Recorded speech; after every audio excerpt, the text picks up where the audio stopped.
lupa untuk subscribe, like, dan komennya.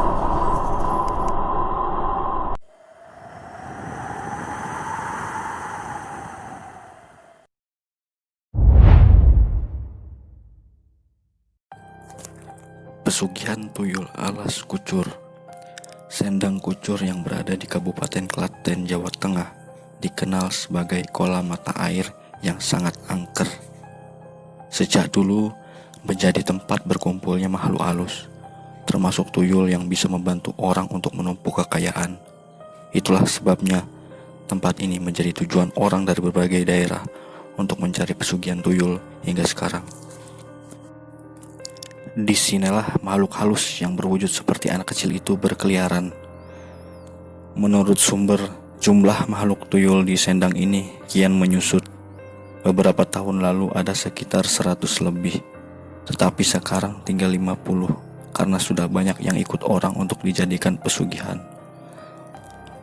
Pria yang sudah memiliki 15 cucu ini yang bernama Mbah Mijan mengaku sering mengunjungi sendang kucur untuk mengantar orang mencari pesugihan tuyul.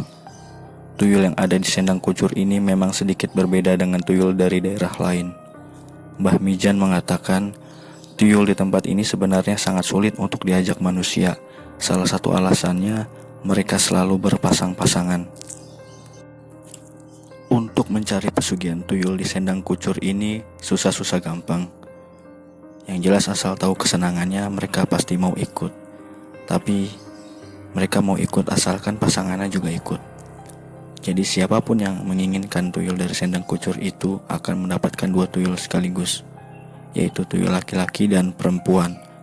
Namun untuk mendapatkan hantu cilik ini juga tidak gampang, karena harus membawa 8 kepiting warna dan ukurannya harus sama. Kepiting ini binatang kesukaan tuyul sendang kucur. Jadi kepiting itu dilepas di dalam sendang pada sore hari. Untuk menunggu kemunculan tuyul pun juga butuh kesabaran, karena mereka muncul pada pagi hari.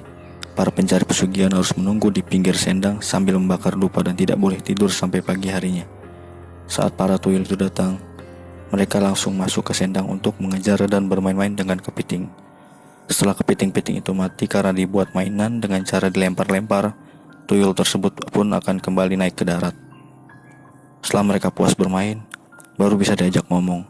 Itu pun juga harus dibantu oleh orang yang ngerti atau paranormal yang tahu tata cara berbicara dengan makhluk halus itu. Setelah berhasil mengajak bicara, para tuyul itu akan pergi ke dalam hutan yang juga ada di sekitar sendang. Sementara pencari pesugihan ini bisa kembali lagi setelah 40 hari atau hari Rabu Kliwon berikutnya. Pada umumnya, di pertemuan kedua itu si pencari pesugihan bawa 2 buah kendi. Kendi atau tempat penyimpanan air zaman dahulu yang terbuat dari tanah liat itu berguna untuk digunakan sebagai tempat memboyong sepasang tuyul tersebut ke rumah. Jika si tuyul berniat diadopsi, maka lembu cilik yang gemar mencuri uang ini akan menampakkan dirinya dan masuk ke dalam kendi dengan sendirinya tanpa perlu diajak bicara lagi.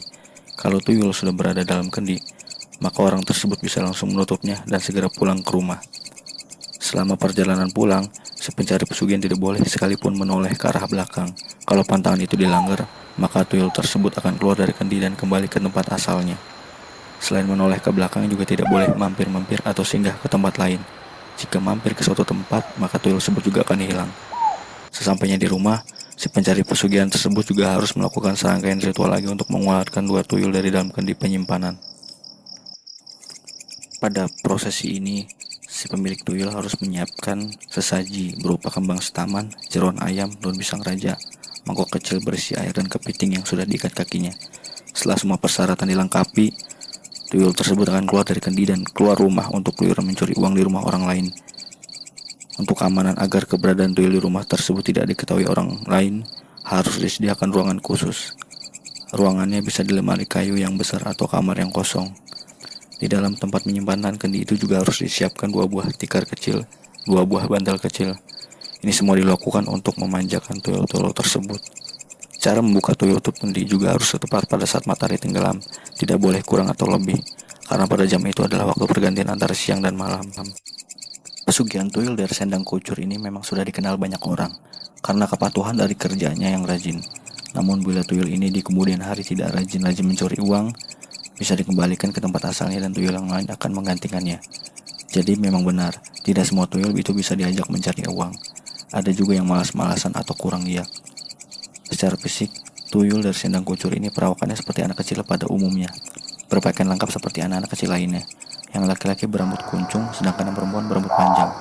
Kulit tubuhnya putih bersih namun licin, seperti tak memiliki pori-pori kulit dengan tinggi badan sekitar 80-100 cm saja. Kedua tuyul ini nantinya akan bekerja bahu-membahu dan saling berbagi tugas. Hanya saja kedua tuyul ini tidak bisa bekerja atas kemauannya sendiri. Artinya si pemilik tuyul harus memerintahkan tuyul-tuyul tersebut untuk bekerja mencari uang.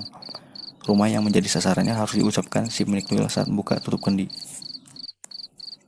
Berikut ini cerita seorang warga setempat mengenai asal-usul sendang kucur itu terbentuk dari sebuah peristiwa mistik yang dilakukan oleh seorang tokoh sakti mandraguna. Sosok itu berasal dari Klaten, namanya Ki Ageng Pandanaran. Dia hidup pada masa para wali ratusan tahun yang silam. Suatu hari Ki Ageng Pandanaran tengah mengembara bersama istrinya yang bernama Nyai Kaliwungu. Tibalah suami istri ini pada sebuah hutan lebat tak berpenghuni. Mendadak sang istri merasa haus dan segera ingin minum untuk menghilangkan rasa dahaga yang mencekik tenggorokannya. Setelah mencari-cari sumber mata air, namun Ki Ageng Pandanaran tak menemukannya. Ki Ageng Pandanaran kemudian menggoreskan kuku tangannya ke atas tanah. Dari tanah yang tergores oleh kuku orang sakti inilah kemudian memancarkan air dari dalam tanah. Makin lama air yang menyembur kian banyak dan akhirnya membentuk sebuah genangan yang luas. Kemudian airnya dipergunakan untuk minum sang istri. Disebut dengan kucur, diambil nama kata ku yang artinya kuku, dan cur adalah mancur, maka diartikan menjadi sebuah pancaran mata air yang dihasilkan dari goresan sebuah kuku. Ki Ageng Pandanaran lantas berpesan kepada Nyai Kaliwungu jika kelak suatu saat sendang kucur di hutan ini akan menjadi tempat berkumpulnya makhluk halus yang ada di kawasan Jawa Tengah. Salah satu makhluk halus tersebut adalah tuyul. Tuyul dari sendang kucur ini mempunyai kulit berwarna keperakan serta bersuara seperti anak ayam. Makhluk mungil ini berasal dari janin orang yang keguguran atau bayi yang mati ketika lahir. Karena berasal dari bayi, sifat tuyul juga seperti anak-anak, suka bermain. Mainan kesukaannya adalah kepiting. Cara kerja tuyul itu cukup sederhana. Seperti seorang maling beraksi, tuyul mencuri uang langsung ke rumah sasarannya. Biar serapih apapun uang itu tersimpan, tidak jadi masalah. Tuyul itu akan mampu menembusnya sekalipun uang tersebut berada di dalam berangkas dan peti besi. Dengan kemampuannya dia mampu berubah wujud menjadi angin dan bisa menembus dinding setebal apapun. Setelah itu tuyul akan segera kembali ke rumah majikannya. Oleh sang majikan, dia akan diberi makanan, mainan atau sesuatu yang menjadi kesukaannya. Secara umum tuyul berkepala botak, mukanya kekanak-kanakan. Tuyul juga beranak pinak dan mati. Bahkan mereka memiliki tingkatan sosial dan kehidupannya sendiri. Seperti di dunia nyata manusia, mereka juga makan dan minum. Untuk kesehariannya, tuyul makan dari saripati sisa makanan manusia berupa gas dan zat-zat tertentu. Selain suka main kepiting, tuyul gemar bermain di tempat-tempat yang mengandung unsur besi seperti pasir. Bahkan tuyul juga suka menjilati karat besi. Bila dilihat dia tidak menyeramkan, malah bisa dibilang menggemaskan.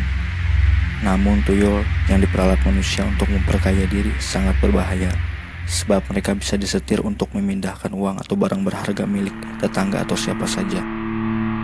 Bila kalian suka dengan cerita misteri, jangan lupa subscribe. Nantikan episode berikutnya.